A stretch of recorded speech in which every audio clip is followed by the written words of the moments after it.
tivesse mais tempo de aula, de meio-dia a 4. Eu não gosto mais de chegar só 1 hora, não. Eu gostei muito desse ano de passar com vocês.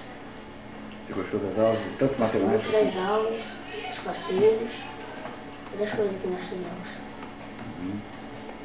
Você gostou do jeito que a Delimar dá aula? Assim, você... Gostei do jeito dela de explicar, do jeito mais fácil. De nos apoiar quando a gente fala como tá certo, essas coisas. Só. Você acha que te ajudou também na tua Eu escola? também na escola. Os meus preparados para as provas.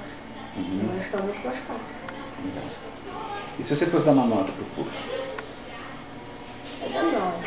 Daria 9,5. 9,5. Legal. E esse 9,5, esse meio a menos, seria em função do que você falou, né?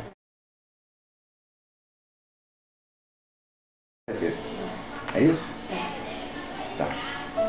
Então é isso, né?